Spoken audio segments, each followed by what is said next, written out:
Hey everyone, welcome to the Horror Show. I'm Cecil Laird. Fuego here. Here to do our spoiler discussion for Godzilla, King of the Monsters. And all hail the king? Yeah, sure, why not?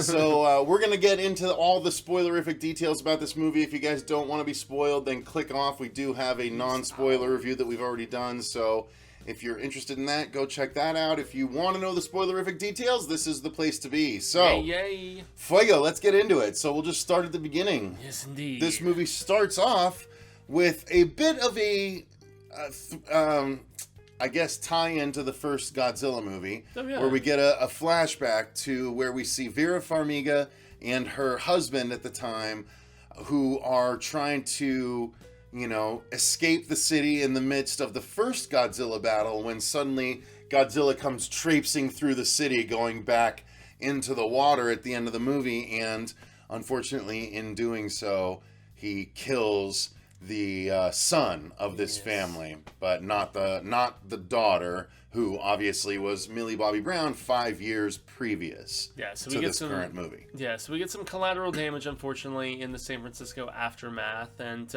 it was a decent setup, and it brought us up to speed, and we fast forward to 5 years later, and Vera's character is essentially working on a piece of equipment that is going to be able to communicate with all of these kaiju that have been discovered by the Monarch organization or company or whatever. And so they have pinpointed, 17 different creatures. Titans, yes, as they call them, across the entire globe. And they've set up little base / installation type spots where all of these are. And they're kind of just getting all their ducks in a row, getting all their pieces together, and deciding how to proceed, because there is potential government interference looming over the entire project, pretty much. Yeah, and then we press in on Vera Farmiga's character now 5 years later. She is watching over Millie Bobby Brown, her daughter, now estranged from the husband after the events of the beginning of the movie. Taking pictures of wolves in He's the taking wilderness pictures of wolves in the wilderness. Colorado! But yeah, so they're an estranged family, and Vera Farmiga is basically still working for the rights of creatures, as it were, or to a degree, yeah. She's under the impression that since they were this balance of sorts, and that humans are polluting the world, and I don't know, lots of metal bands have been singing about this for a while, that mankind is a festering parasite sucking up all the nutrients and destroying the entirety of this planet. And I'm just like, oh, okay. And she subscribes to a similar frame of thinking and is like, hey, if we can somehow get these kaijus back in play to balance things out, we'll somehow be able to be better as a species and as a planet. I think there's some faulty logic here, and it proves to be sort of misleading logic very rapidly. But she's getting ahead of herself, and she hasn't thought the entirety of all of those different repercussions out. Right. So she's developed this device, as you said, that's kind of meant to talk to the kaiju, in that it mimics different,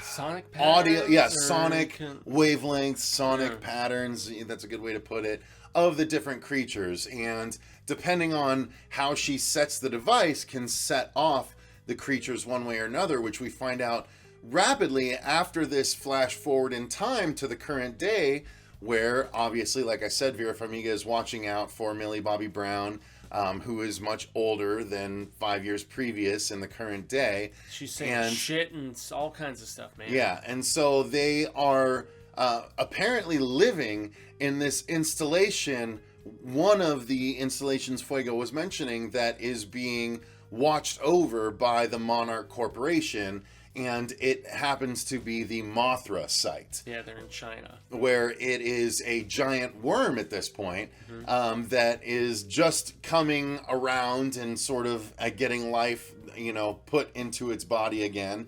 And when it does, it sort of has a reaction to seeing all these things around it, and one of the humans. Yeah.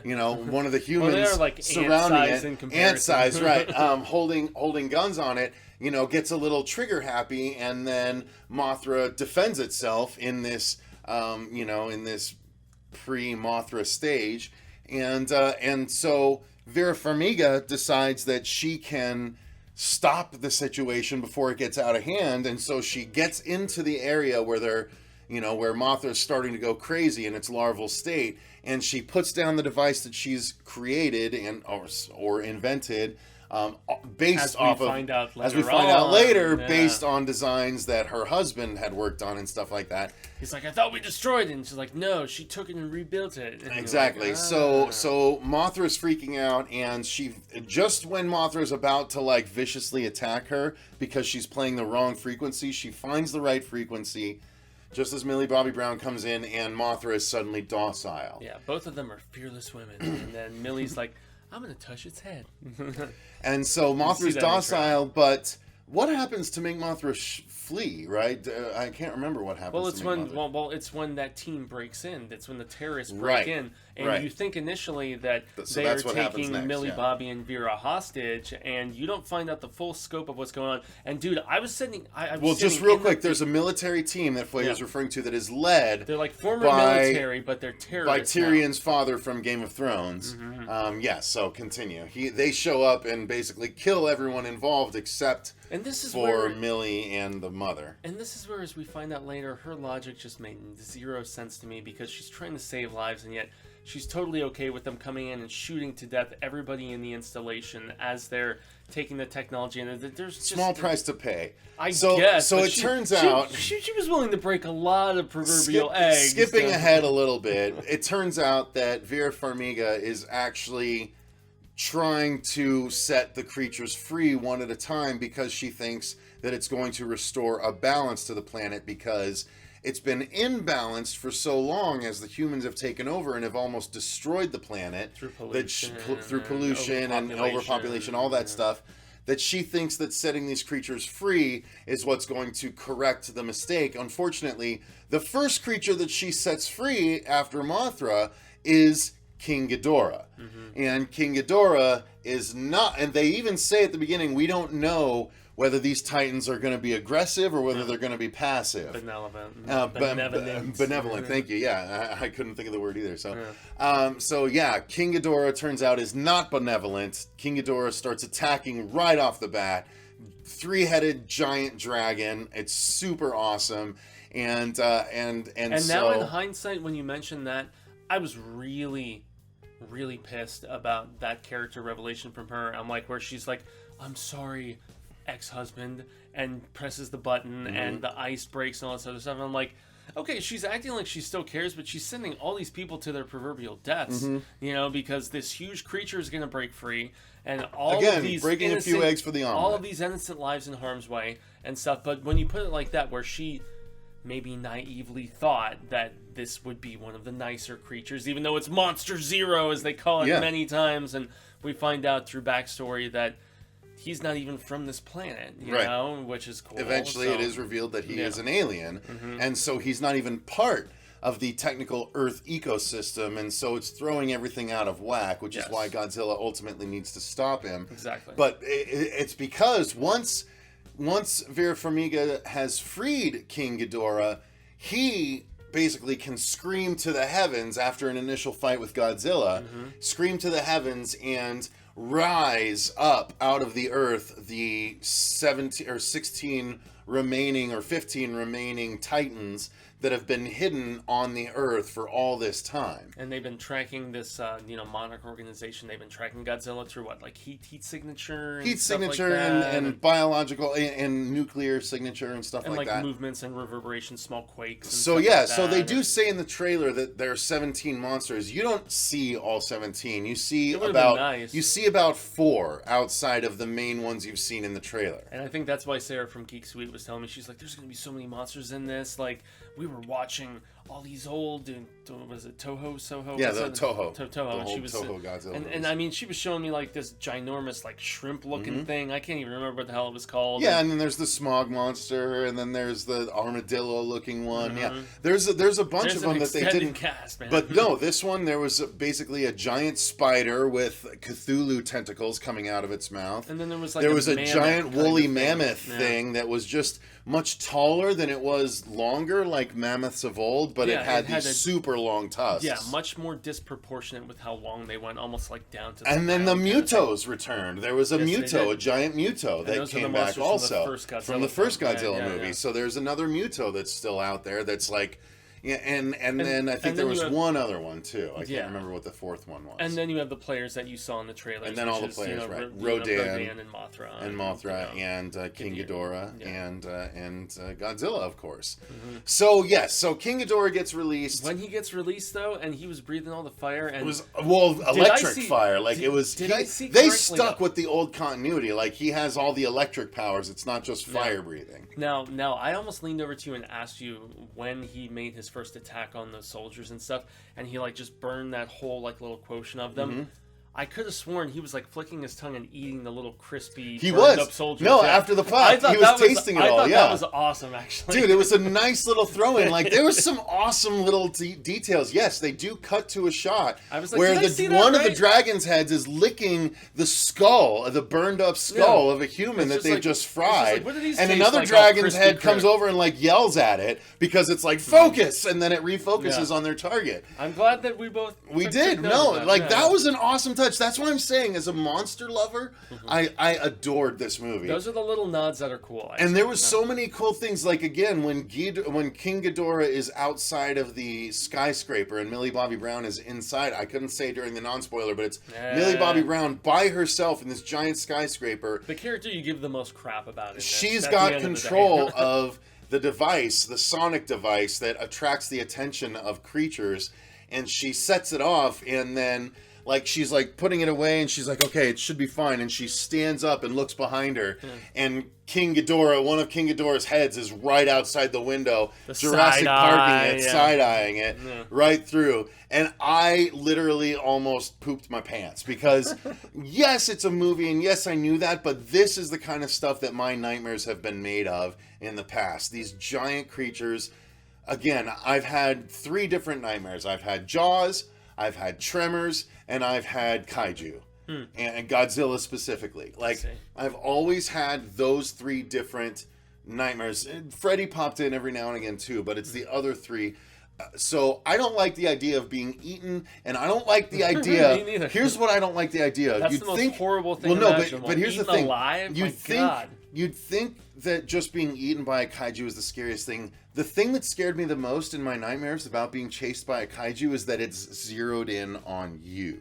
It's this massive, multi-story high creature that you are nothing to it, but it's focused on you, and it's chasing after you, and that's what this movie tapped into to me, dude. Like, and it scared the crap out of me at times because, like, I must have said, I don't know if you heard me or not, but I said, "Oh shit, oh my god," like a couple times because, dude, that stuff gets to me. The way shark stuff gets to you, that stuff gets to me.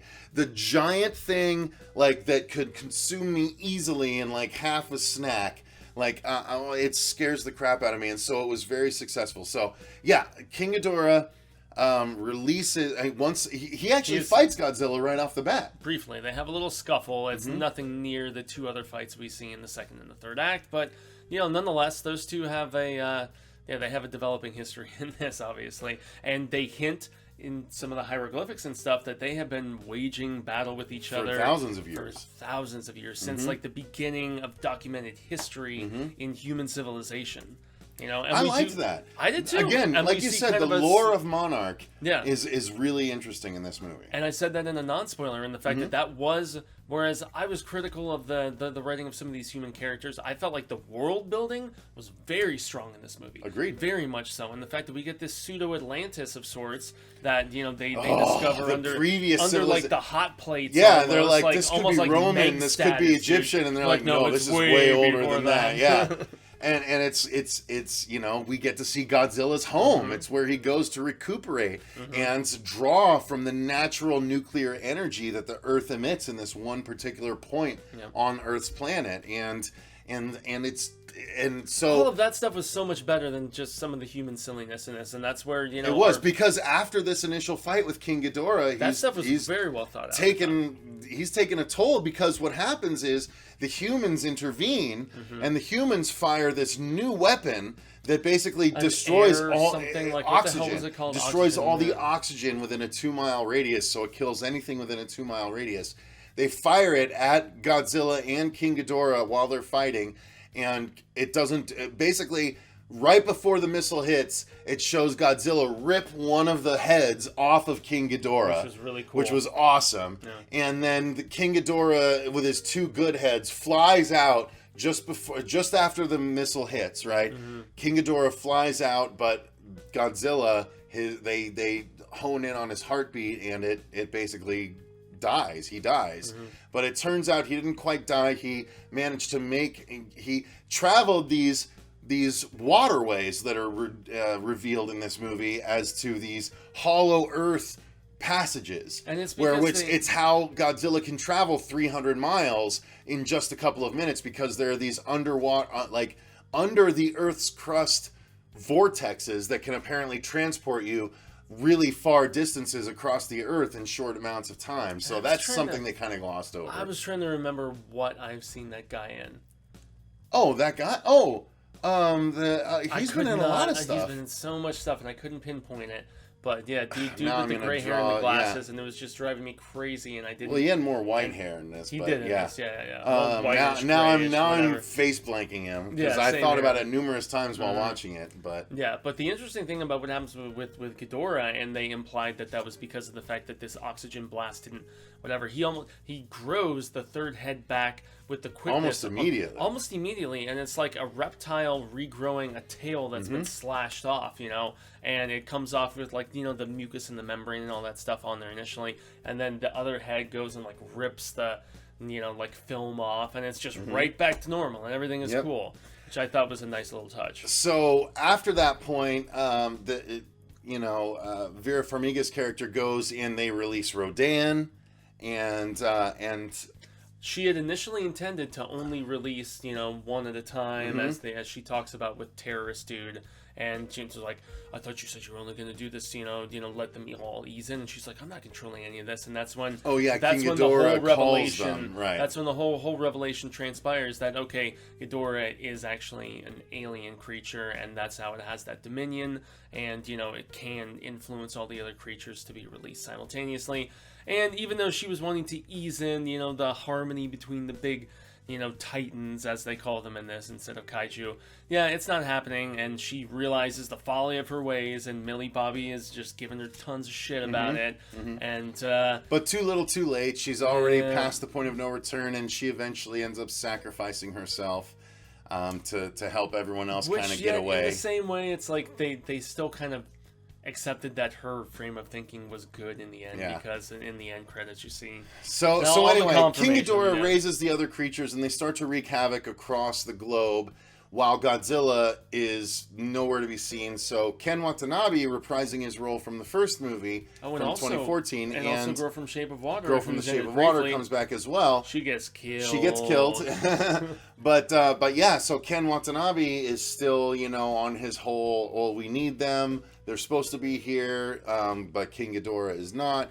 So he decides that, when they basically take the submarine down to, and they find this ancient civilization, the Atlantis-like civilization Fuego and I were speaking about earlier, that's where Godzilla has holed up, and supposedly that's where he recuperates over the course of years after he's taken a lot of damage. So what they decide to do is take a nuclear warhead to Godzilla and set it off to recharge him immediately, but they need a person to do that, so Ken Watanabe decides to do it, and so he goes in, he sets the warhead to go off in 60 seconds, and so he can say goodbye. So he can, just for 60 seconds, and then he looks over and Godzilla reveals himself. His head is right there. He's laying there motionless, except for his eyes where he's looking around. And Ken Watanabe walks up and gets to put his hand on Godzilla just before the nuclear bomb goes off. And so the bomb goes off, and Suddenly Godzilla pops up out of the water and screams in this picture here to the right. That's where this moment happens. This is after he's been rejuvenated by the nuclear bomb, and he gets up and he screams at the heavens and blasts the heavens, and then goes to face everyone that has been fighting, which is all of the resurrected monsters at this particular point. But yeah, that underwater scene just kind of rubbed me the wrong way a little bit. It's like, okay, they're going into these deep recesses, and he's not in some super pressurized suit. He's just walking around, and everything is totally fine. And also, be damned all the nuclear fallout from using all of these weapons. Who the hell cares? We'll be fine. The fallout, they kind of glance over that. But. Very much so. And I mean, the only thing we saw was when they used the deoxygenation weapon, and all of the different sea creatures started floating up to the surface, and you were just like, fuck, so much collateral damage. They were picking and choosing what to be very realistic on and what not to, so that's fair. But, that's what ends up happening, and Godzilla is recharged, and so he goes to confront King Ghidorah, and there's a big fight, but it turns out that the nuclear weapon supercharged Godzilla, and his energy is overflowing, and it's not going to be long now before he apparently is going to explode with nuclear energy. And yet they said that, and yet he didn't, and I didn't really feel like he did and he didn't. This is actually a throwback to Shin Godzilla. Okay, because this is what happened in Shin Godzilla, or Godzilla. No, forgive me. This is Godzilla: The Final Chapter. Okay, this is what was happening in the Ryuhei Kitamura version of it. I didn't feel like they properly explained how he was able to be okay and not blow up and be dead. He just went. He was just releasing the nuclear energy. He went almost like supernova. He went kind of supernova on the Earth and released the nuclear energy in what is the safe Godzilla way, but survived afterwards. Well, and all the while you have boring human stuff going on, like where Ice Cube's son is driving around. And he's like, "Man, if I had parents like you guys, I'd run away from home too." And then mom and dad were like, "She went home," and I was just like, convenient. Face palm. I was face palm with that bit, and I was like, "Oh, okay." And now let's go find Millie at home. And the fact that she was so easily able to just stroll out of the Boston Monarch place where all the terrorists were, nobody's paying any attention to the most important piece of machinery in the entire place. They went to such an effort to steal, and she just walks out of it, and there's no one at Fenway Park either. She's able to go to Fenway Park and just do her thing. And all right, those were the scenes that I was would have been evacuated by that point, though. I guess, but those were the bits where I was just like, Fair enough. Stop paying attention to this. Give me more creatures. Yeah, more creatures. And so we get more creatures, and so it turns out that during this final scuffle that's going on, Mothra hatches. Yes. And spreads her wings, and apparently she's the queen of the monsters, as we find out. As that Asian beautiful images whenever Mothra shows up. Great effects. And then she shows up during the fight and actually starts fighting King Ghidorah a little bit, but then Rodan shows up to fight on King Ghidorah's side, so it's now Mothra versus Rodan, while King Ghidorah is fighting Godzilla in this massive throwdown amongst the city in Boston, and it's so dope. It's the aforementioned battle royale that we talked about during the non-spoiler review, and we couldn't go into full detail about it. So, man, Mothra has this dope bit where it just like stings Rodan. Well, that's the thing. Rodan is because Rodan's a giant pterodactyl and Mothra's a giant insect. Yeah. And so birds eat insects. It was this really cool sort of thing. It's a giant bird trying to eat a giant insect where it's like literally going like hum, and then like hum, just off to the side of both ways, and then all of a sudden it's going right for the face, and then it's like oh, and then it shows that Mothra has swung its underbelly, and it's got a stinger, a hidden stinger, and it stings Rodan, stabs it right through the upper shoulder. Yeah, like impales it. And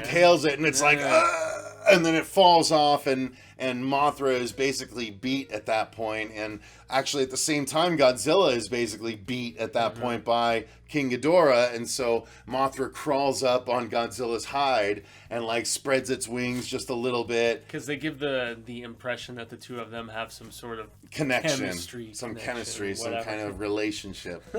But yeah, so King Ghidorah is gonna fight them, and then Mothra gets basically burned to crap by King Ghidorah. Yeah.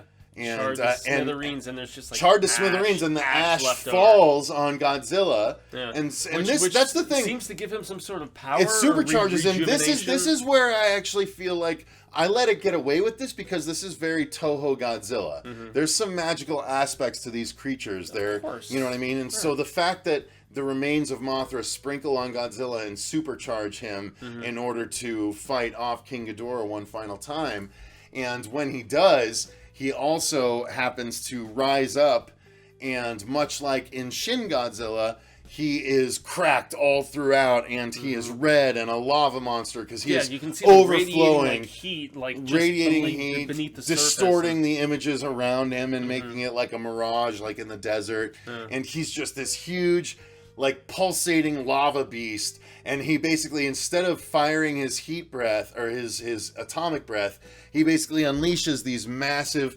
nuclear blasts that just, like, after one or two, they just dissipate King Ghidorah into ash. And seeing him mostly, melt and get mostly. and the mostly bit is talk about creatures eating other creatures. It was dope. It was such a satisfying, like, okay, you think one thing is transpiring, you cut and away, then when they pull the curtain back a little bit, they cut away from the action after King Ghidorah is getting fried, and then they cut back to the action and they show King Ghidorah, one of the heads, getting crazy, and then you see that the head is actually being eaten by Godzilla. Godzilla is eating the last King Ghidorah head from neck down, and he basically, you know, chomps it down and coughs out the remainder of the ash. That was probably my favorite monster beat in the entire They did such a good job. Again, just like in Godzilla 1, when the best moment was when he literally opens up the mouth of the Muto and goes, raw, and just like fries its head off. That was the moment in Godzilla King of the Monsters. It was so dope. They had to go for a big money beat, man, and they achieved it successfully, I would imagine. And so what happens immediately after that is the rest of the creatures from across the globe have shown up now, and Godzilla is standing on the dead King Ghidorah. And basically all the other creatures start kneeling one at a time and kneeling to the god, the king of all monsters. And Godzilla lets out this "Rah!" You know, while standing on the rubble of his fallen foe. And I felt like that was a little bit of an abrupt ending. I felt like they were I liked it. What else did you need? I thought they were going to do something else around No, he's the king of the monsters. Yeah, and we got the something else in the credits. We did. And yet I thought maybe the reason that was happening with all of them going towards him and just starting to worship him is because if he's eating pieces of that former king that they were all following, they're like, okay, that DNA, that, you know, actual tissue is in him now, and so they're just gonna, you know, give the proper respect. Bow down. Yeah, bow down. So the credits then begin, and again, they've mentioned Kong numerous times in the movie, but now they're showing that it says post the events of the movie, the credits are actually showing newspaper clippings. Vera was right. Post the movie, where it's saying that the Titans are somehow being drawn to Skull Island. So we don't know how, but apparently all of these creatures at the end of this movie are now starting to walk towards Skull Island, and it leads to the credits. And then the credits roll through, but there is a post-credits scene. Yes. Go ahead, at the very end of all of the different, I mean, every single, and including, which we wanted to make mention of, you have the credits of Rodan herself or himself, and Godzilla himself. Godzilla played by himself, Mothra Rodan played by himself, Mothra played by herself, and King Ghidorah played by himself. It was really cute. Yeah, it was really neat. Yeah, and then we also get a redo of the Blue Oyster Cult song, Godzilla, which... Go, go, Godzilla! Woo! Yeah. Love that song. So that was a fun way to end it. It was But cool. then the post-credits scene, Fuego, go ahead. Yeah, but the post-credits is essentially, so they give the impression that... We're hoping for King Kong. We don't get King Kong. Yeah, I was holding out hope for that, and it didn't end up transpiring. And I was positive they would at least give... They mentioned him in the credits, though. They didn't need to mention him in the post-credits. I guess, but with that movie coming out March 13th, which is less than 10 months away now, at this particular point, Adam Wingard directing, who did You're Next, he did the Blair Witch kind of remake thing, and he also did Death Note. Anyway, I don't have as much... I don't know. I have a moderate amount of faith just because of the fact that, you know, this is an entertaining franchise, and I don't think they've made a bad film yet. Well, and the post-credit scene is basically we find out that you see that big head. The Lannister that was killed in Game of Thrones by Tyrion, the father, he survived. I don't know what he's talking about. Yeah, the old man, he survived, and he's still leading the army regiment trying to accomplish his mission of taking out the Titans, or whatever you want to call it. But I'm gonna say he was in Underworld. I just keep thinking he was. He's not in Underworld. He's not. You're thinking of Bill Nighy. Okay. I don't think he was. Okay. But nonetheless, this one ends with them. It turns out that he is buying the remaining head from King Ghidorah from the fight. So they talk numerous times in the movie about how there is genetic manipulation based on Titan DNA. How they want to clone them. So what I heard, and I'll give credit where credit's due. Someone in the theater watching, a couple of other people, a couple of rows ahead of us, were like, "Is that going to be Mega Ghidorah? Is that going to be Mega Ghidorah?" I think that's what they said, right? Mega Ghidorah. Something to that so degree. apparently there's a big super mega version of Ghidorah in the Godzilla movies. How many and heads that's will what it this have? is hinting towards, where the Black Ops sort of military group are going to use the DNA of the first King Ghidorah and make some kind of Mega Ghidorah for down the line. Yeah, because it's exciting. It's very exciting, and we're all this assuming movie was awesome. We're all assuming that Godzilla, and it's almost going to be like Batman v Superman, where Godzilla and Kong are going to fight it first, and then they're going to have to team up against a bigger bad.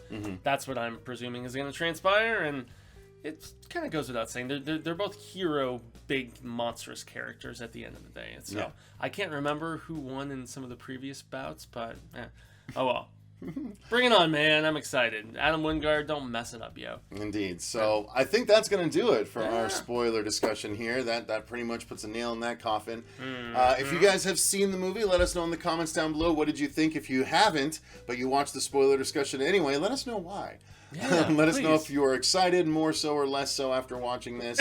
Be very curious about y'all's opinion. But thanks very much for watching. If you enjoyed the video, click that like button and subscribe. If you want to watch more stuff like this going forward, we have some other horror movies coming out this weekend. So we got to review Ma this weekend. So look out for that. But until next time, I've been Cecil Laird. Gracias, Jaime and Fuego. And remember, stay scared.